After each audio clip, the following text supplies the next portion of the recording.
One of the things that I think you have to look at is when Tolkien wrote The Hobbit and The Lord of the Rings, is to look at what his contemporaries in serious literature were writing, right? So at the same time that Tolkien's writing here in England, you have Sartre and Camus writing in France, people who are going to win the Nobel Prize in Literature, where they picture a very different world, a world where there is no truth, no goodness, no beauty.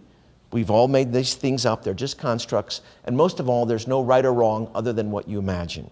And even in a simple book like The Hobbit, there's a number of times where Bilbo has to sit and think about what's right or wrong, and at the end, if he thinks clearly, it's not that he makes it up, but he comes to the right decision. Sometimes it's not very pleasant.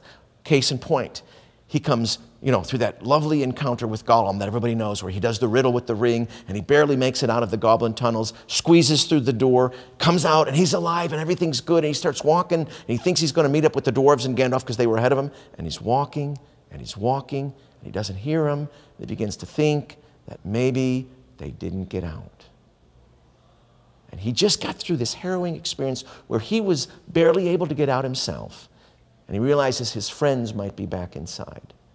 And the more he thinks about it, the more he realizes he's got to do the absolute thing he doesn't want to do. He's got to go back on it because he's got a ring now. And even if he didn't, you assume that I got to go and help my friends, the very thing that he least wants to do. He hits this moment again. He sees the coming battle of three armies where the dwarves are going to go against the men and elves, and all conflict is about to break out. And I love this because it's not a simplistic decision. His loyalty to Thorin and his friends, he's got the Arkenstone, and he says, I'm going to do what's right despite what personal consequence. He climbs down the fence, or the wall, goes over, gives the Arkenstone to Bard and the Elven King, and then in a lovely moment they say, you better stay here.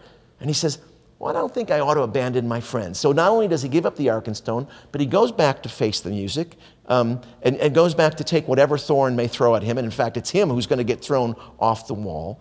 But he has this sense that this is what I ought to do. Right? I ought to go back and help my friends.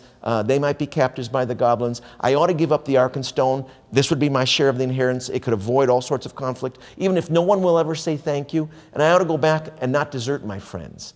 This idea of thinking about and finding what's right is continued on into The Lord of the Rings, and it's complicated. I love those scenes where Aragorn, who's a pretty smart guy, has to sit down and say, okay, let me think what I should do, because I've got complex problems. I got Sam and Frodo over the river, I got Merry, Pippin in here, and I got Boromir who I should bury. It's like us in our lives, where we have complicated things, but at the end, if we think about them, okay, this would be good to do this might be better to do this, and this might be best. Tolkien knew about a life where we have to choose between good, better, and best, or this isn't good, and this would be worse, and that would be the worst, so we're picking up the lesser of evils. A complicated moral world. People want to think about The Hobbit and Lord of the Rings as a simple fairy tale, but it's not. And it's not a simple world because the world that Tolkien is trying to reflect there is not a simple world. But that doesn't mean at the end there's not an absolute right or wrong.